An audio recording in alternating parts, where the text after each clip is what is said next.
Okay. अम, कल हमने देखा था कि जो सीएससी 2023 की हमने सीसेट में देखा था, कॉम्प्रिहेंशन वाला सेक्शन देखा था बेसिकली। तो आज हम बात करेंगे एनडीए के पेपर 2024 के बारे में, ठीक है? कुछ क्वेश्चंस देखेंगे और ये भी देखेंगे कि क्या उससे इंसाइट मिलते हैं 2024 के पेपर के लिए, क्योंकि यूपीएससी का ऑलमोस्ट टेंडेंसी रही है कि वो रिपीट करता रहता है चीज़ों को, तो इससे हमें आइडिया लगेगा, ठीक है? ओके जी। देखो, पहला क्वेश्चन यहाँ पे पूछा हुआ है आपसे, एक सेकेंड, इसको मैं थोड़ा सा बढ़ा लेते हैं, ठीक है। पहला क्वेश्चन पूछा हुआ है आपसे आर्टिकल 371 ए के बारे में। 371 A of the Constitution of India with respect to which of the following items the act of the Parliament of India shall not apply to the state of Nagaland unless the legislative assembly of the state of Nagaland by a resolution so decides। ठीक है, यानी कि अगर parliament कोई act बनाती है वो जब तक लागू नहीं होगा जब तक कि वहाँ की जो legislative assembly of the state है वो रेजोल्यूशन पास करके डिसाइड ना करती। ठीक है, तो जैसे कि आपके जो जम्मू कश्मीर को मिला हुआ था आर्टिकल 370, उसी तरीके से बहुत सारी ऐसी जो दूसरे स्टेट्स हैं उनको भी गवर्नमेंट ऑफ इंडिया की तरफ से ऐसे क्या कहते हैं, बहुत सारे ऐसे क्या बोला जाए कि बेनिफिट्स दिए गए थे, ठीक है, दूसरे स्टेट्स को भी। तो सबसे पहले यहाँ से जो आपको इनपुट मिलता है वो इनपुट ये मिलता है कि आपका आर्टिकल 371 ए ये किससे रिलेट करता है, तो ये नागालैंड से रिलेट करता है। ठीक है, तो इसी तरीके से इसमें और बहुत सारे हैं, 371 ए, 371 है, बी है, सी है, डी है, बहुत सारे उन पे लागू होता है। ठीक है, तो अब यहाँ से समझ में आता है कि ये वाला टॉपिक आपका इंपॉर्टेंट हो जाता है, क्योंकि बार बार यूपीएससी एक ही चीज़ कहाँ से रिपीट करेगा। और दूसरा सबसे बड़ी बात ये है कि यूपीएससी पॉलिटी को लेके जो क्वेश्चंस पूछ रहा है या अब तक जो पूछे हैं वो डायरेक्ट बेयर एक्ट की लैंग्वेज उठा के यूपीएससी ने पूछा है।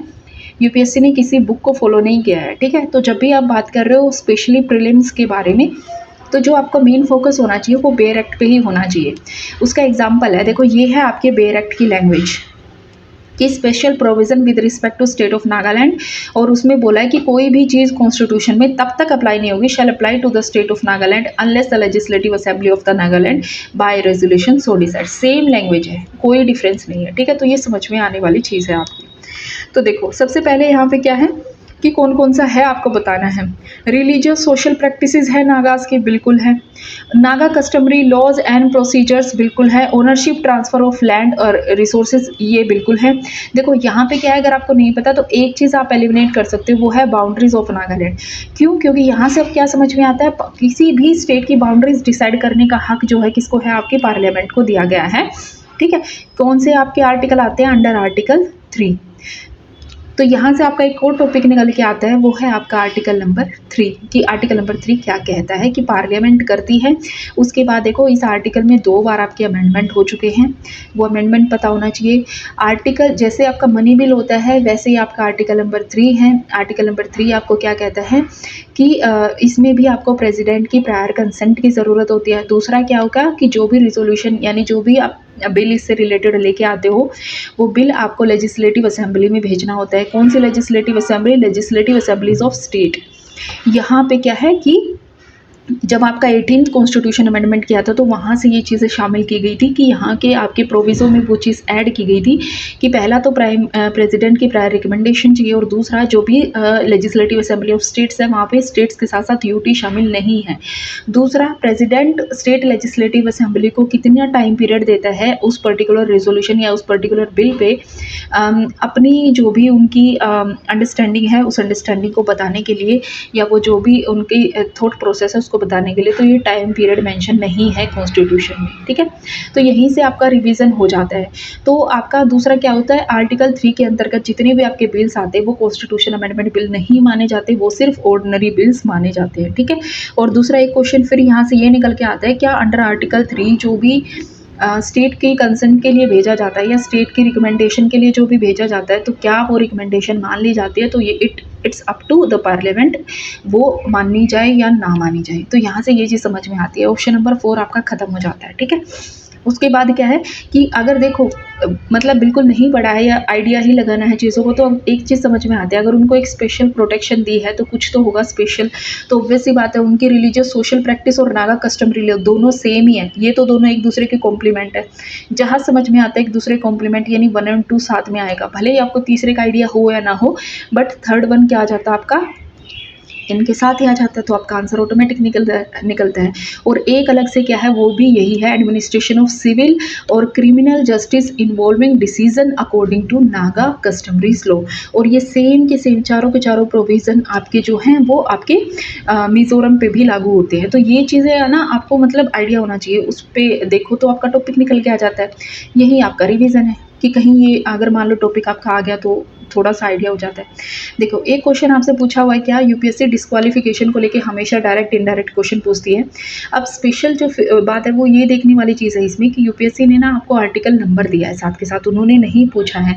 जैसे under article 191 of the constitution person shall be disqualified for being chosen. तो यहाँ से समझ में आता है कि जब भी स्टेट लेजिस्लेटिव की बात चल रही है तो आर्टिकल नंबर 191 निकल के आता है।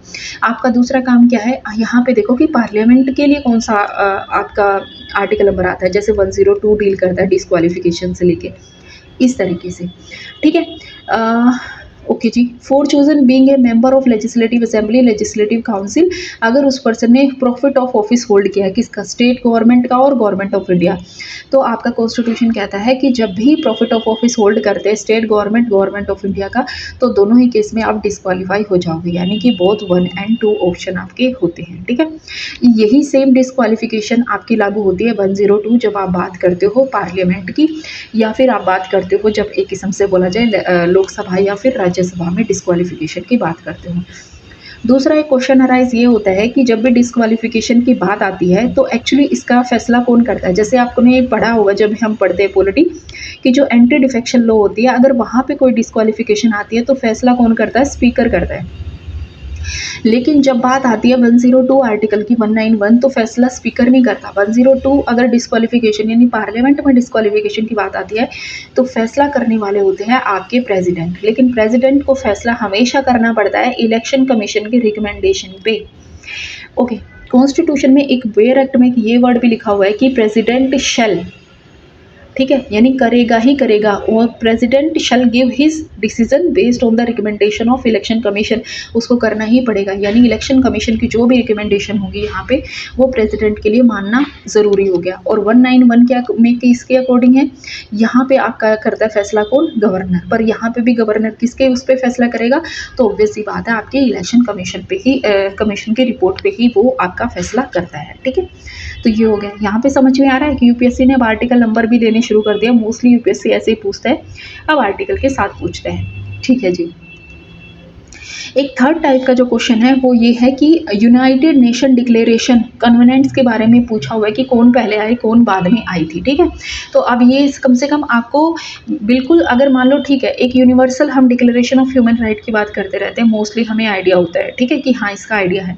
कहीं ना कहीं हम बात कर लेते हैं, जैसे वुमेन से रिलेटेड हम हमेशा बात करते हैं, तो थोड़ा बहुत, बाकी आइडिया नहीं होता। मतलब मैंने जब ये क्वेश्चन ट्राई किया मुझे पूरा आइडिया नहीं था कि किसका क्या है क्या नहीं है। मैंने थोड़ा सा क्या कहते हैं लॉजिक लगाने की कोशिश की है, तो मे बी आप क्या है थोड़ा सा पहुंच जाते हो। क्योंकि जैसे कि देखो आपकी जो रिफ्यूजीज़ की चीज़ आती है, रिफ्यूजी की समस्या अभी से तो है नहीं, जब आपका सेकेंड वर्ल्ड वॉर आया था और उसके बाद भी आपने देखा ये चीज़ें उस टाइम पे भी कितनी ज़्यादा निकल के सामने आई थी। तो ये लगता था कि हाँ ठीक है, अगर ह्यूमन राइट्स है तो ह्यूमन राइट में रिफ्यूजी वाला तो है, तुरंत के तुरंत ही उस टाइम पे आएगा। तो उस टाइम पे आएगा, तो इसका एक सीधा सा मतलब ये हो जाता है कि 1 और 4 एक साथ आएंगे। अब 1 यूनिवर्सल ह्यूमन राइट डिक्लेरेशन सबको पता, आई थिंक ये 1948 में आया, तो 1 और 4 देख लो कहाँ पे साथ है, यहाँ 4 और 1 है, यहाँ 1 और 4 साथ नहीं है, ये भी गया ये भी गया, तो यहाँ पे ये क्या है 1 और 4, तो ज़्यादा समझ में आता है कि ऑप्शन नंबर 1 आपका हो जाता है। लेकिन आपको नहीं पता कोई बात नहीं, सारे मुझे पता थे, नहीं पता कोई बात नहीं। दो काम देखने हैं, एक ये देखना है कि यहाँ पे अब आपको समझ में आ रहा है कि चाहे कन्वेंशन ऑन रिफ्यूजीज की बात करें, international convent on economic social cultural rights की बात करें, डिस्क्रिमिनेशन अगेंस्ट वुमेन के लिए बात करें, या फिर universal declaration of human right की बात करें, चारों की चारों ही यूनाइटेड नेशन के अंतर्गत आती हैं। पहली आपकी ह्यूमन राइट की बात करें तो 1948 में आती है, आपकी रिफ्यूजीज की बात करें तो 1951 में आती है, 66 में कल्चरल वाली आती है और 1979 में वुमेन्स वाली आती है, ठीक है। यहाँ पे वुमेन्स के लिए भी इसने भी लास्ट में ही सोचा है, ये लगा के चलते हैं। याद करने का तरीका है। दूसरा है कि यूपीएससी बेसिकली पूछता है इंडिया मेंबर है या नहीं है, तो हम तीनों के मेंबर हैं, रिफ्यूजीज वाले के इंडिया मेंबर नहीं है, ये चीज़ समझनी है। अब ये देख लो कि अगर ये यूपीएससी किसी उसमें पूछ लेता है तो कितना पूछेगा और क्या ही पूछेगा। अब यहाँ से तो पता है ह्यूमन राइट्स के बारे में अगर पूछेगा तो जनरल स्टेटमेंट देगा कि ये किससे रिलेटेड काम करती है। तो इस तरीके के क्वेश्चंस आपने पूछे हुए हैं और इतना ही होता है जो आपको जाना है इस इन क्वेश्चंस में एक स्टेप आगे, इससे ज़्यादा नहीं जाना होता, क्योंकि ऐसे कितना पढ़ोगे, कितना रिवाइज करोगे। ठीक है, ओके। देखो क्वेश्चन नंबर है आपका एक क्वेश्चन, ठीक है, 60, इससे मैटर नहीं करता। पूछा हुआ है कि कौन सा सेकंड 5 ईयर प्लान का ऑब्जेक्टिव नहीं है। ठीक है, तो देख लो अब भी यूपीएससी इससे चीज़ें पूछ रहा है, मतलब ऐसा नहीं है कि 5 ईयर प्लान खत्म हो गया तो यूपीएससी ने पूछना बंद कर दिया। ठीक है, तो यहाँ पे आपका जो बॉम्बे प्लान और ये सब कुछ आपका निकल के आता है, कहाँ से शुरू आता है कहाँ से नहीं, तो उसको एक बार क्या बनता है आपका पूरा का पूरा वो जो टेबल बनती थी, सबसे पहले कौन सा आया था, सर्वोदय कब आया था, बॉम्बे वाला कब आया था, कैसे चीज़ें शुरू हुई थी, उसको देखते रहो। यहाँ पे सेकंड 5 ईयर प्लान के बारे में पूछा है, तो सेकंड 5 ईयर प्लान का मॉडल क्या है, महालनोबिस मॉडल बोला जाता है। तो फर्स्ट का मॉडल क्या है, सेकंड 5 ईयर प्लान ने किस पे ज़्यादा ध्यान दिया था, जैसे इंडस्ट्री वाले भी दिया था, फर्स्ट ने किस पे ध्यान दिया था, एग्रीकल्चर वाले भी दिया था। इस तरीके से चीज़ें देखते रहो क्या चीज़ है, क्या ऑब्जेक्टिव नहीं है। अब सेकंड का ऑब्जेक्टिव हमें ये पता है कि उस टाइम पे हैवी इंडस्ट्रीज़ को लगाने के सेटअप करने के लिए बेसिकली इंडस्ट्रियलाइजेशन पे ध्यान दिया गया था, ये सबको पता है। तो कौन सा करेक्ट नहीं है, तो जो करेक्ट है उसको एलिमिनेट करते चलो। डेवलपमेंट ऑफ बेसिक और हैवी इंडस्ट्री तो बिल्कुल है, अब इंडस्ट्री बनेगी तो नेशनल इनकम तो करना ही पड़ेगा। Expansion of consumer goods sector और एक्सपेंशन ऑफ एम्प्लॉयमेंट अपॉर्चुनिटी, अगर मतलब पूरा आइडिया नहीं है क्योंकि ये वो पूरे एक्सप्लेन नहीं कर सकते, लेकिन अगर मान लो इंडस्ट्रीज है तो एम्प्लॉयमेंट तो मिलेगी ही मिलेगी आपको। दूसरा क्या है, जीएस में आपने एक चीज़ देखी है कि जब भी दो सिमिलर ऑप्शंस होते हैं तो आंसर होने में से एक होता है। ठीक है, यही चीज़ देखिए ना, तो इनमें भी दो सिमिलर ऑप्शन यहीं पे आते हैं। अगर अगर इंडस्ट्रीज लग रही है, एम्प्लॉयमेंट होगी, तो फिर एक ही ऑप्शन बचता है जो आंसर आपका आंसर माना जाएगा, दैट मीन्स ये आपका आंसर हो जाएगा। ठीक है, मतलब मैंने एक चीज़ और है कि मैंने पूरी कोशिश की है कि आपको सही से सही आंसर दिया जाए, बट फिर भी मतलब बात वही समझ में आती है कि ये यूपीएससी है। दूसरा क्या है, जैसे 2022 में यूपीएससी ने हिंट दिया था कि मैं कैसे 2023 के क्वेश्चन पूछूंगा, 2023 में फिर उन्होंने रिपीट किया था पैटर्न। अब फिर से जैसे ये क्वेश्चन मतलब इस तरीके के क्वेश्चन ना आपसे पूछे गए थे हरियाणा पीसीएस में, और अब इन्होंने यूपीएससी ने एनडीए में पूछा है, तो आप फिर तैयार रहे कि यूपीएससी ऐसे भी ऑप्शन बना के देख सकता है। यहाँ पे जो ध्यान देने वाली बात है, उन्होंने कहा how many of the above statements is और आर करेक्ट, कितनी स्टेटमेंट सही हैं और कितनी स्टेटमेंट सही नहीं है, मतलब इस तरीके की चीज़ें हैं। जैसे देखो वैसे तो लिखता है कि आंसर क्या होगा, तो only 1 statement is correct, 1 and 2 correct, only 2 statement है, तो सेम वही यहाँ पे भी उसने लिखने का सिर्फ अपना तरीका बदल दिया है। ठीक है, अब यूपीएससी आपको ये नहीं जानना चाहता यहाँ से, तो फिर यही समझ में आता है कि वो आपसे ये नहीं जानना चाहता कि आपको टॉपिक आता है नहीं आता, वो आपसे तुक्के चाहता है, तो तुक्के लगाओ भाई। 62 कहता है, अब देखो ये किसकी बात कर रहा है, एमरजेंस ऑफ अर्बन सेंटर की बात कर रहा है। ठीक है, तो यहाँ पे देखो इमरजेंस ऑफ अर्बन सेंटर की बात कर रहा है, टाइम है आपका 6th सेंचुरी बीसीई के आसपास की बात कर रहा है, यानी कि महाजनपद पीरियड की बात कर रहा है। दूसरा यहाँ पे उसने बता भी दिया है महाजनपदा पीरियड की मैं बारे में बात कर रहा हूँ। ठीक है जी, सेकेंड अर्बनाइजेशन समझ में आता है, महाजनपदा यानी सेकेंड अर्बनाइजेशन यहाँ से समझ में आता है। देखो कितनी स्टेटमेंट इन्होंने बोला करेक्ट है, all of them developed away from the capital of mahajanapadas. आपने देखा जितने भी अर्बन सिटीज़ थी वो कैपिटल्स या उसके आसपास की चीज़ें ही थी, बेसिकली उन्हीं कैपिटल्स को ही माना जाता है जो अर्बन सिटीज़ थी, और इन्होंने बोला सभी की सभी डेवलप्ड थी दूर, तो ये तो यूपीएससी कह रहा है देख पहली तो मैं गलत हूँ। ठीक है, तो पहली गलत हो गई, पहली गलत हो गई, तो इसका मतलब है कि तीनों के तीनों स्टेटमेंट करेक्ट होने की जो पॉसिबिलिटीज़ थी, ये पॉसिबिलिटी तो खत्म हो गई, तो ये भी चला गया। अब या तो एक स्टेटमेंट करेक्ट होगी या second. Major town were located among route of communication, communication पे थे, जिसका आपने उज्जैनी, जिसका हमारा एक एग्जाम्पल ले सकते हैं, उज्जैनी एक एग्जाम्पल था आपका, जो मगधा जो थी कैपिटल उसका पाटलिपुत्र, वो एक एग्जाम्पल माना जाता है आपका। ठीक है, तो ये सारे आपकी कम्युनिकेशन पे ही थे, और अगर कम्युनिकेशन के रूट पे हैं तो यहाँ पर जो भी है कमर्शियल, कल्चरल और पॉलिटिकल एक्टिविटीज़ तो फिर होनी ही होनी है।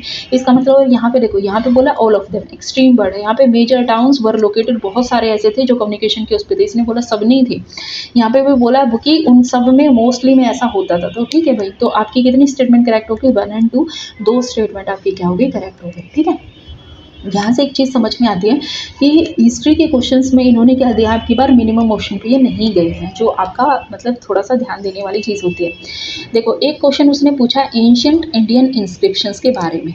तो यहाँ पे पहला है, यहाँ पे भी देखो सेम है, उसने हिस्ट्री को लेके सेम फिर से पूछा है कि कितनी, how many of the above statement is और आर करेक्ट। तो भाई देख लो फिर। देखो यहाँ पे क्या है, earliest inscriptions are in Sanskrit, यानी कि संस्कृत में उसने पूछा कि हमारे यहाँ अर्लीस्ट इंस्क्रिप्शन संस्कृत में मिली है, नहीं हमारे यहाँ संस्कृत में नहीं मिली, हमें पता है हमारे यहाँ प्राकृत ब्राह्मी लिपि में मिली है, ठीक है, तो संस्कृत में नहीं मिली। फर्स्ट गया, यानी फर्स्ट गया तो 3 गया, मतलब 3 पूरी की पूरी तो करेक्ट होंगी नहीं। दूसरा है खरोष्टी, खरोष्टी आपको पता है कि जैसे प्राकृत मिली, खरोष्टी मिली, ब्राह्मी, ये सब कुछ आपको किसके टाइम पीरियड की बात कर रहा है, अशोका टाइम पीरियड की बात कर रहे हैं। Kharosthi script used in the inscription in the north west में थी और वाज डिसाइफर्ड की गई थी with the help of coin of Indo Greek. तो हमें पता है ये ग्रीक से इन्फ्लुएंस थी खरोष्टी, मिली भी आपकी western part of India section में आपकी मिली है। तो यहाँ से ये चीज़ समझ में आ रही है, तो इसका मतलब क्या हो गया, हमारी जो सेकंड वाला ऑप्शन है वो करेक्ट हो गया। थर्ड कहता है मोस्ट ऑफ द, क्या, मोस्ट ऑफ द इंस्क्रिप्शंस में मेंशन थे grand unique event and routine agriculture practices do not find mention. तो मोस्टली हम ऐसी चीज़ें पढ़ते नहीं है, बट ये चीज़ समझ में आने की, जहाँ भी आपने देखा है कॉइन्स में या फिर आप अशोका के टाइम पे भी देखोगे, पिलर्स इंस्क्रिप्शंस जो भी आपको मिली है उस इंस्क्रिप्शंस में क्या बताते हैं, वो कैसे रूल्स चलेगी, कैसे आपको काम करना है, राजा कैसे आपके पिता के समान है, आपको धर्म का पालन करना है, ये सारी चीज़ें हैं। उसके बाद भी जब भी आप आगे देखोगे तो कहाँ पे मतलब ये आपने ये पढ़ा है कि ठीक है वहाँ पे मतलब पर्टिकुलर आपकी नहरें बनवाई गई थी, या फिर आपने ये पढ़ा है कि जो भी इंस्क्रिप्शंस होते हैं वहाँ पे आपने ये चीज़ देखी है कि हाँ मतलब राजाओं ने जो भी अचीवमेंट किया, पॉलिटिकल अचीवमेंट किए हैं, बेसिकली वो चीज़ देखी गई है। तो कहीं ना कहीं ये चीज़ क्या है, सही है। बाकी तो भाई इसका आंसर फिर वही बात है, यूपीएससी जाने की वो क्या मानता है। तो क्या हो गया आपका, दोनों दो स्टेटमेंट आपकी करेक्ट हो गई है। तो यहाँ से आपको समझ में आता है इंस्क्रिप्शंस वाला टॉपिक चला हुआ है। फिर देखो एक जो है ये साइंस का है, बट हम थोड़ा सा आइडिया लगा सकते हैं कि जैसे लिटमस के बारे में इन्होंने पूछा है कि लिटमस एक एसिड बेस इंडिकेटर की वो बताता है कि एसिड है या बेस है, तो ये किससे ड्राइव होता है। तो इसलिए थोड़ा सा मैंने लिखा, क्योंकि लाइकिन्स जो होते हैं ना, वो यूपीएससी बार बार आपसे क्वेश्चन पूछता रहता है, तो लिटमस जो है वो लाइकिन्स से निकल के आता है, या वुड सेलुलोज से भी हमारा लिटमस बनता है। तो बट लाइकिन से ड्राइव होता है आपका क्या, लिटमस पेपर। और लाइकिन के बारे में यूपीएससी पूछता रहता है। अब फिर से रिवाइज कर लो कि लाइकिन जो है किसके साथ सिम्बायोटिक रिलेशन में रहता है, ये आपका काम है, ठीक है। उसके बाद देखो एक क्वेश्चन आपका है, अब कुछ थोड़े से ना ज्योग्राफी के क्वेश्चन शुरू हो जाते हैं, और हम बोलते हैं ना कि ज्योग्राफी जो है जीएस में नहीं पूछा जाता है, बट देखो यहाँ पे ज्योग्राफी के बहुत सारे क्वेश्चन पूछे हुए हैं। इंटरनेशनल डेट टाइम के बारे में पूछा, 180 मेरिडियन है रफली which derive straightly east and west to avoid land surround by Atlantic. तो कहाँ पे है ये आपकी मतलब डेविएट होती रहती है, इधर से उधर, इधर से उधर डेविएट होते रहते हैं, ठीक है जी। और किस में बोला है कि लैंड अराउंड अटलांटिक। आपको पता है ज्योग्राफी में जब आप जाते हो तो क्या ज्योग्राफी के जो भी आप तुक्के लगा लो, एलिमिनेशन लगा लो, या आपकी समझ से जो भी डिराइव होता है, ये चीज़ डिराइव होती है कि जब भी ज्योग्राफी की बात आती है लोकेशन चेंज हो जाती है। तो अटलांटिक ओशियन नहीं, ये किस में आता है आपका, पैसिफिक ओशियंस में आता है। तो यहाँ पे ये ऑप्शन गलत हो गया। और डेट जाओगे ईस्ट ऑफ द लाइन, तो वो हमारी पहले आ जाती है टू द वेस्ट। तो ये हम सबको पता है कि जैसे जाओगे दिन बढ़ेगा दिन घटेगा, यही होता है। तो दूसरा क्या है, अब आपको देखो इंटरनेशनल डेट टाइम के बारे में पूछ रहा है, तो वो ये पूछ सकता है कि बेरिंग स्ट्रेट से, मतलब कौन से स्ट्रेट से जाते हैं, तो बेरिंग स्ट्रेट से जाती है। यहाँ पे देखो जिग जैग पैटर्न बनाती है किस्म से, ठीक है। तो आपको समझ में आता है option number 2 is correct option. Okay जी। अब देखो एक है कि आपसे बरखान के बारे में यूपीएससी ने पूछा हुआ है। यहाँ से एक चीज़ समझ में आती है, यूपीएससी की ये टेंडेंसी रही है, वो मोस्टली पूछता है आपसे लैंडफॉर्म्स जितने भी हैं।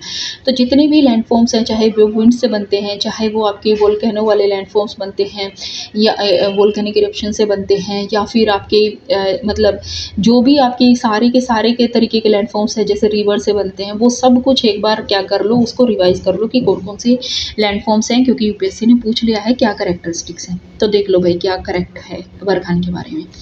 ये क्रिसेंट शेप का होता है, बिल्कुल होता है। Mount of the sand which is deposit by the wind blowing constantly from one direction in a desert. देखो क्या होता है, जब भी हम पढ़ते हैं तो हमें मतलब ये चीज़ होती है कि क्रिसेंट शेप होता है, और क्या होता है, प्रीडोमिनेटली एक ही तरफ से हवा चलती रहती है, ठीक है। अब ये कॉन्स्टेंटली को क्या मानेगा क्या नहीं, बट एक ही डायरेक्शन में चलती है, तभी आपका बरखान बनता है। तो ये समझ में आता है, first option is correct. Second है windward side has a convex steep with a maximum height at the centre. ये तो है ऑब्वियस सी बात है, अगर ऐसे चली और उसका ये वाली शेप मतलब थोड़ा सा 3D नहीं है मेरा, मतलब कैसे दिखाऊं, छोड़ो, अब यहाँ 3D पिक्चर नहीं बना सकते, पर मतलब मेरा कहने का मतलब होता है कि इस तरीके की शेप होती है इसकी और ये ऐसे चलती है हवाएं इसमें, ठीक है। तो यहाँ पे कन्वेक्स ये वाला जो स्ट्रक्चर होता है ये कन्वेक्स वाला होता है और मैक्सिमम हाइट ऑब्वियस सी बात है इसकी सेंटर पे ही होती है, तो ये भी करेक्ट हो गया। और इसके जो दो एंड है यानी ये वाला और ये वाला, इनको बोलते हैं आप हॉर्न। और ये क्या है, विंड की डायरेक्शन में है, विंड से अपोजिट डायरेक्शन में, दे पॉइंट आउट अपोजिट डायरेक्शन, जो सॉरी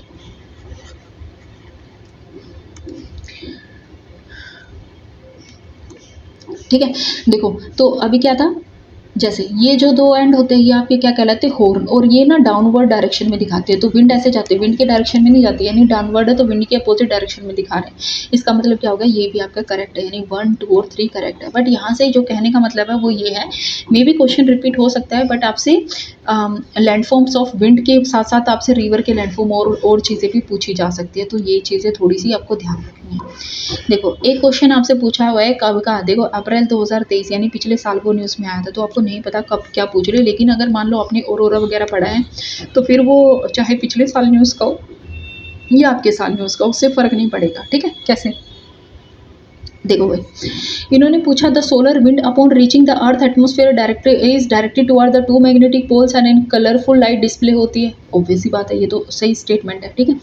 उसके बाद है two particles interact with each, अच्छा ये जो पार्टिकल्स होते हैं गैसेस के अट्रैक्ट करते हैं एटमोस्फेयर से, and each gas grow a particular colour, एक पर्टिकुलर कलर होता है, ये भी सही है। और अप्रैल 2023 में इंडिया में देखा गया था लद्दाख में astronomical observatory at Hanle Ladakh से ये चीज़ देखी गई थी, तो तीनों की तीनों स्टेटमेंट इसमें करेक्ट है। बट यहाँ से जो देखने वाली बात है, यहाँ पे देखा आपने दो चीज़ें देखी है ना, और ऑरोरा के बारे में, कि अगर मान लो एक होता है आपका ऑरोरा ऑस्ट्रेलिसिस और एक बोरेलिसिस, अगर बोरेलिसिस की बात कर रहा है दैट मीन्स वो नॉर्थ पोल की बात कर रहा है, ऑस्ट्रेलिसिस ऑस्ट्रेलिया से समझ जाओ साउथ पोल की बात कर रहे हैं।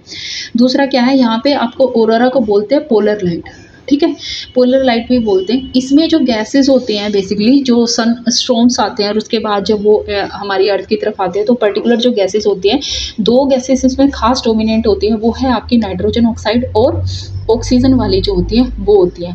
अब इन्होंने यहाँ पे बोला ना, हर गैस जो होती है एक पर्टिकुलर कलर में ग्लो करती है, तो आप देख लो कौन से कलर में ग्लो करेगी। जैसे मान लो कि जो भी यहाँ पे डिस्प्ले होता है ऑरोरा में उस टाइम पे, तो जो ज़्यादातर लाइट्स होती है वो green, red, yellow, white colour की होती है, और इन सब के कॉम्बिनेशन से ही बनते हैं। जब ऑक्सीजन आपकी एटमॉस्फेयर से टकराती है अर्थ के, तो वो बेसिकली ग्रीन और रेड कलर की लाइट जनरेट करती है, और जब आपकी नाइट्रोजन टकराती है वो ब्लू, रेडिश और पर्पल कलर की करती है, ये चीज़ है।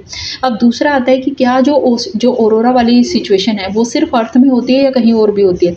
तो देखो अर्थ में जैसे जैसे हमारी अर्थ का अपना एटमॉस्फेयर है, मैग्नेटिक फील्ड है, इसी तरह जो दूसरे प्लैनेट्स हैं जिनका अपना मैग्नेटिक फील्ड है या फिर जिनका अपना एटमॉस्फेयर है, उनमें भी ये कंडीशंस देखी जाती हैं। तो इस सेम कंडीशंस कहाँ पे देखी जा सकती है, आपकी जुपिटर और सैटर्न पे देखी जा सकती है। इसका मतलब ऑल ऑफ द अबव आपका करेक्ट आंसर हो गया, ठीक है।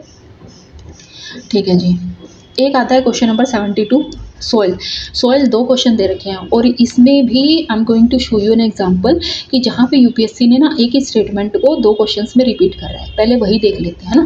देखो यहाँ पे रेगुर सॉइल, सबको पता है रेगुर यानी ब्लैक सॉइल के बारे में बात कर रहा है। It is developed in the on the Deccan basaltic lava under hot और ह्यूमिड कंडीशन, ठीक है। उसके बाद देखो यहाँ पे देखो, ये सेकंड में बोल रहे हैं ना, black cotton soil has developed on the Deccan basaltic lava under hot and humid condition, ठीक है। तो यहाँ पे चीज़ समझ में आ रही है ना, यूपीएससी रिपीट कर रहा है। एक 72 से 75 क्वेश्चन, फर्क कितना है, 3 ही क्वेश्चन का फर्क है सिर्फ, ठीक है। तो देखो ब्लैक सोइल आपको पता है लाइट कलर्ड नहीं होती, ब्लैक सोइल आपको ये हमें पता है कि ये ब्लैक सोइल लाइट कलर नहीं होती। ब्लैक कलर होता है ना, ज़्यादा से ज़्यादा क्या होता है, ग्रे टू ब्लैक कलर हो सकता है, बट लाइट कलर नहीं होता है, ठीक है। तो ये चीज़ गलत हो गई। दूसरा क्या है, आपकी कॉटन जो है इसमें कल्टिवेट होता है, ये तो वैसे ही पता है। अगर मान लो आपको लगे कि कंफ्यूजन है, नहीं ग्रे है तो थोड़ा सा लाइट हो सकता है, तो देखो यूपीएससी ने 1 2 3 वाला कोई ऑप्शन ही नहीं दिया है। उसने ऑप्शन में क्या दिया, 1 2 का मतलब तीसरा गया, और ब्लैक सोइल में तो कॉटन होता ही होता है, इसका मतलब तीसरा तो आएगा ही आएगा। ये गया, ये ऑप्शन गया, ये ऑप्शन गया, अब बचता है सेकंड वाला। तो ये बसाल्टिक लावा से होती है दक्कन में होती है, वहाँ पे हॉट ह्यूमिड कंडीशन होती है। तो ये उसकी कैरेक्टरिस्टिक्स होगी सेकंड और थर्ड। अब वो हो गया तो ये वाला अपने आप हो जाएगा। ये वाले में क्या है कि जैसे सेकंड वाला ऑप्शन तो आपको करेक्ट हो जाता है, ठीक है, तो ये वाला गलत हो जाता है आपका। अब आपको पता है लेटराइट सोइल के बारे में भी हमको पता है क्या कि लेटराइट सोइल में आपकी वेदरिंग से बनता है और सिलिका इसमें लीच आउट हो जाता है। तो तीसरी कंडीशन भी ये आपको पता है लेटराइट मिट्टी। तो सॉइल्स के बारे में देख लो, 2 क्वेश्चन है इन्होंने लगातार सॉइल के बारे में पूछा। दैट मीन सॉइल वाला टॉपिक इंपॉर्टेंट हो जाता है। जाओ देख लो हर जगह कहाँ पे क्या चीज़ है क्या चीज़ नहीं है। देखो दूसरा क्या है कि इन्होंने पूछा है soil having a very high content of sodium और कैल्शियम और पीएच होती है उसमें 7 से ज़्यादा, उसको अल्कलाइन सोइल बोलते हैं, ठीक है। देखो वैसे क्या है कि जैसे आप एनसीईआरटी की बात कर रहे हो ना, एनसीईआरटी में वैल्यू दी गई है आपकी 8.5 की, जहाँ पे 8.5 से ज़्यादा होगी उसको अल्कलाइन सोइल बोलते हैं, ठीक है, वरना उसको सलाइन सोइल बोलते हैं जो 8.5 से कम है, ठीक है। तो ये चीज़ है। बट जैसे मैंने एक नेशनल ज्योग्राफी करके समथिंग एक साइट थी जिसमें बोला गया था कि 7 के बाद से अल्कलाइन सोइल शुरू हो जाती है, मतलब उसमें फिर कैटेगराइज हो जाता है कि वो लाइटर अल्कलाइन है या फिर थोड़ी सी ज़्यादा उसमें है या फिर और ज़्यादा क्वांटिटी है, वो चीज़ है। तो उससे मुझे नहीं पता, बट एनसीईआरटी के हिसाब से देखें तो फिर ये स्टेटमेंट गलत हो जाती है क्योंकि ये वाली जो वैल्यू है वो गलत हो जाती है। और वैसे भी जब हम अपनी टिप्स ट्रिक्स की बात करते हैं, एलिमिनेशन की बात करते हैं, तो हम यही देखते हैं कि जो ज्योग्राफी में जो डाटा रिलेटेड स्टेटमेंट होती है उस सबको हम एलिमिनेट कर देते हैं। तो फर्स्ट स्टेटमेंट आपकी एलिमिनेट होकर सेकंड और थर्ड वैसे ही आंसर आ जाता है आपका, ठीक है। और दूसरा क्या है, सलाइन सोइल में आप सोडियम बाइकार्बोनेट, कैल्शियम कार्बोनेट और ये सारी चीज़ें देखते हो, इसका मतलब कंटेंट वो वाला तो है। अब यहाँ से 2 वाली सोइल समझ में आती है, यानी आपको अल्कलाइन और सलाइन दोनों सोइल्स यहाँ पे पूछी है, रेगुर सोइल वहाँ पे पूछी है, तीसरी ब्लैक यानी रेगुर की बात कर रहे हैं, लैटराइट सोइल। तो एक बार सारी सोइल देख लो, सारी सोइल की कैरेक्टरिस्टिक्स कहाँ कहाँ पे डेवलप होती हैं, क्या चीज़ है क्या चीज़ नहीं है, ये अब आपका काम बन जाता है। देखो जी, एक क्वेश्चन आता है आपका ग्रासलैंड पे। देखो अब यूपीएससी बेसिकली आपसे क्या पूछता है, सिंपल देता है और पूछ लेता है कि कौन सा ग्रासलैंड है, ग्रासलैंड में कितने ट्रीज है, जैसे 2023 में पूछा हुआ था उन्होंने कौन सा है, वो सारी चीज़। बट अब देखो यूपीएससी ने क्या एक लेवल वो एक्सट्रीम गया है क्या कि कौन सा ग्रासलैंड है और 3 कैरेक्टरिस्टिक्स बताई हैं। पूछा है कि कौन से कैरेक्टरिस्टिक्स हैं कौन से ग्रासलैंड की।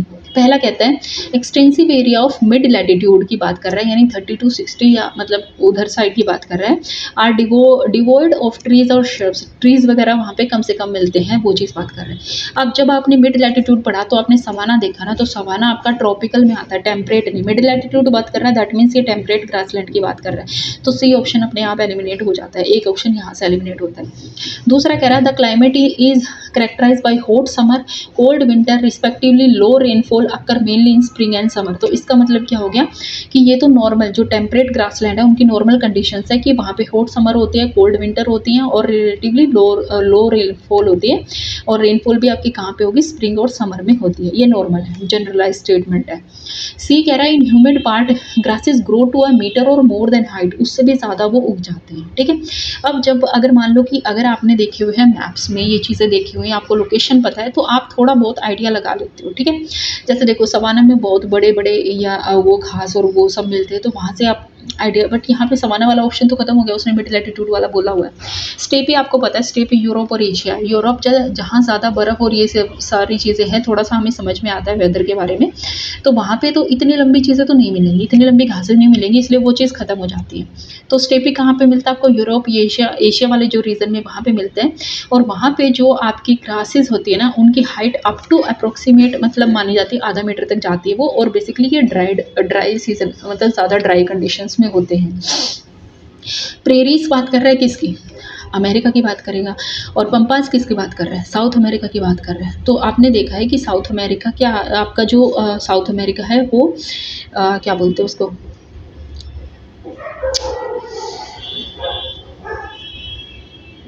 अफ्रीका। साउथ अमेरिका जो बेसिकली आपने देखा ना, साउथ अमेरिका, अफ्रीका, ये सब कुछ मिले जुले कॉन्टिनेंट थे। अगर सवाना होता तो सवाना में सब कुछ बड़ा बड़ा है, इससे भी थोड़ा बहुत आइडिया लग जाता है। लेकिन आप देखो प्रेरीज में क्या होता है, प्रेरीज सबसे पहले तो कहाँ बनते हैं, जो भी आपकी वो होती है ना रॉकी माउंटेन, उसके उसके बाद बनते हैं, क्योंकि जब आपकी हवाएं जाती है इधर तो आपकी माउंटेन की क्या कहते हैं, माउंटेन की जो जब हवाएं आती है उस डायरेक्शन में बारिश हो जाती है, उसके इधर उस बारिश नहीं होती तो आपका ग्रासलैंड आ जाता है। दूसरा प्रेरी प्रेरीज के बारे में हम इसलिए भी पढ़ते हैं क्योंकि प्रेरीज में वीट वगैरह होता है, और आप देखोगे कि बास्केट बोला जाता है इसको वहाँ पे वर्ल्ड की। अच्छा, प्रेरीज में जो भी आपकी घास होती है, उनकी एक खास विशेषता ये होती है कि उनके जो रूट्स होते हैं वो बहुत अंदर तक जाते हैं, इसलिए वाटर वगैरह वो आसानी से रिटेन कर पाते हैं। तो दैट मीन्स आपकी स्टेपी से ज़्यादा हाइट इनकी होगी। लेकिन सबसे ज़्यादा हाइट किसकी मानी जाती है? पंपास की मानी जाती है। ये अप टू 4 मीटर तक भी जा सकते हैं। तो यहाँ से आपका आंसर आ जाता है क्या? पंपास घास के मैदान आपका आंसर आ जाता है। तो अब देख लो यहाँ पे यूपीएससी ने इवन मतलब टेम्परेट और ट्रॉपिकली नहीं, उनके अलग भी पूछ लिया। अब जैसे देखो, मान लो ग्रासलैंड की बात करोगे तो आपने देखा 2 तरीके के ग्रासलैंड है हमारे यहाँ, एक ट्रॉपिकल और एक टेम्परेट। ट्रॉपिकल की बात करो तो जैसे ये सवाना वाला हो गया, ये ट्रॉपिकल है। लानोस वाला हो गया आपका, ये ट्रॉपिकल है। ऑस्ट्रेलिया में भी जो सवाना वाला होता है वो ट्रॉपिकल है। टेम्परेट की बात करोगे तो स्टेपी हो गया, ये हमारे यहाँ पे मंचूरियन वाला हो गया। प्रेरीज ये रहा आपका, प्रेरीज वाला हो गया। ये पंपास वाला हो गया। वेल्ड जिस साउथ अफ्रीका में कहते हो, और डाउन्स जिसे कि आप ऑस्ट्रेलिया में कहते हो। ये सारे आपके एग्जाम्पल हो गए, ठीक है। तो देख लो कहाँ पे है इनकी लोकेशन, क्या चीज़ है क्या नहीं है, तो आपको समझ में आ रहा है, ठीक है। तो ये हो गया आपका, ओके जी। एक क्वेश्चन आता है जो आपका वो होता है फ्रंट के बारे में, यूपीएससी ने पूछा हुआ है बेसिकली। और इसमें एक अगला क्वेश्चन साइक्लोन के बारे में भी पूछा हुआ है यूपीएससी ने, ठीक है। तो देखो फ्रंट के बारे में क्या पूछा हुआ है, यूपीएससी ने बोला हुआ है कि the movement of front cause a slow change in weather in the area over which it moves. तो देखो ये चीज़ क्या है, सबसे पहले यहाँ पर टॉपिक क्या निकल के आता है, अगर उसकी बात करें तो टॉपिक निकल के आता है फ्रंट की। फ्रंट कैसे बनने शुरू होते हैं? 4 टाइप के फ्रंट बनते हैं कि कोल्ड फ्रंट बनेंगे, वार्म फ्रंट बनेंगे, फिर दोनों के पैरेलल चलेंगे तो स्टेशनरी बनेंगे, फिर ओकल्टेड का मतलब जब दोनों एक दूसरे से कंबाइन हो जाते हैं, जुड़ जाते हैं, एंड वाली जो सिचुएशन आती है, यानी फ्रंट खत्म होने वाली सिचुएशन आती है, उसको बोलते हैं ओकल्टेड फ्रंट। तो यानी 4 टाइप के फ्रंट बन गए। वो आपसे करेक्टरिस्टिक्स की बात कर रहे हैं कि कौन सी करेक्टरिस्टिक्स है, कौन सी करेक्टरिस्टिक्स नहीं है। तो देखो फर्स्ट में कह रहा है movement of A front causes a slow change in the weather in the area over which is moves। Second कह रहा है cold front are associated with thunderstorm. अब देखो थंडरस्टॉर्म तो ऐसा नहीं होगा, स्लो वेदर चेंज थोड़ी है एकदम से। अगर आसमान में बादल गरज रहे हैं तो वो एकदम से क्या है आपका, वो स्लो चेंज नहीं हो सकता। तो या तो 1 गलत है या सेकंड गलत है। फर्स्ट वाला तब से ठीक हो सकता है अगर उसने बोला होता कि जब भी हम मूवमेंट करते हैं फ्रंट में, वार्म फ्रंट की बात करते हैं, तब ये चीज़ हो सकती है। लेकिन अगर कोल्ड फ्रंट की बात करोगे तब नहीं होगी, तो आपको नहीं पता कि यहाँ पे किस फ्रंट की बात कर रहे हैं, ठीक है। तो इसका मतलब समटाइम्स स्लो चेंज भी हो सकते हैं, समटाइम्स ज़्यादा भी हो सकते हैं। इसलिए आप क्या मान के चलोगे, जो कन्फ्यूजन वाली चीज़ है उसको गलत मानो। अगर गलत माना तो आपका आंसर आ गया 2 और 3। तो कोल्ड फ्रंट पे आपके थंडरस्टॉर्म्स होते हैं, बिल्कुल होते हैं। वार्म फ्रंट बाउंड्री है जिसमें कि advancing mass of warm air आता है, where it override and rising above a mass of colder air. तो देखो 4 तरीके के होते हैं। सबसे पहले होता है कोल्ड। कोल्ड का मतलब होता है कि जहाँ पे आपकी जो कोल्ड एयर होती है वो आती है वार्म एयर के एरिया में, और वार्म एयर को, जैसे कि ये फ्रंट डेवलप होता है, फिर वार्म एयर को क्या कर देती है, ऊपर की तरफ उठा देती है, ठीक है, और खुद वहाँ पे बैठ जाती है। तो कोल्ड जो एयर होती है उसकी स्पीड भी ज़्यादा होती है, ठीक है, और वो स्ट्रॉन्ग मानी जाती है विंड से। तो इसलिए वहाँ पे क्या होता है, क्यूमुलस आपके क्लाउड्स बनते हैं जिससे कि आपके थंडरस्टॉर्म्स वगैरह आते हैं। जब वार्म फ्रंट की बात करोगे तो यहाँ पे आपकी कोल्ड एयर ऑलरेडी है, और जब आपकी वार्म एयर यहाँ पे एंटर करना शुरू करती हैं, तो क्योंकि ये लाइट वेट होती हैं और इसलिए इनके लिए मुश्किल होता है, कोल्ड जो एयर वहाँ पे होती है उसको ऊपर उठाना इसके लिए मुश्किल हो जाता है। तो यहाँ पे इसमें स्लो चेंजेस आते हैं। यहाँ पे स्टेशनरी की बात करेंगे तो दोनों स्टेगनेंट हो जाते हैं किस्म से। दोनों ही आपकी, जैसे ये फ्रंट होता है तो एक तरफ आपकी कोल्ड चलती है और एक तरफ आपकी वार्म चलती है, पर दोनों ही एक दूसरे के पैरेलल चलती है। इसमें एक्टिविटीज़ कम होती हैं। ओक्लूडेड का मतलब होता है कि जब वो आके एक दूसरे से बिल्कुल ऐसे वाला रीजन जब आपका बन जाता है, एक तरफ कोल्ड बनता है और एक तरफ वार्म बन जाता है। यानी जब कोल्ड जो है वो आते आते क्या होती है, वार्म से बहुत आगे चली जाती है, क्योंकि इसकी स्पीड वगैरह सब कुछ बहुत आगे होता है, ठीक है। तो ये चीज़ है। तो यहाँ पे समझ में आता है कि आपको ये वाला टॉपिक कवर कर रहे हैं। अब यहाँ से इतना ही करना है, इससे ज़्यादा नहीं करना है, क्योंकि इससे ज़्यादा करोगे तो आपका हो ही जाएगा। मतलब कितना लंबा टॉपिक करोगे, ऐसे नहीं कर सकती ना। तो ये कुछ क्वेश्चन है, कुछ क्वेश्चंस फिर हम कल कर लेंगे, ठीक है। तो मतलब थोड़ा सा अगर आप बताओ कि अगर आपको ये वीडियोस अच्छी लगी और आपको चाहिए तो फिर हम इसको आगे कंटिन्यू कर लेंगे, ठीक है। तो आज के लिए इतना ही, मिलते हैं कल नेक्स्ट वीडियो में। Till then thank you, bye bye.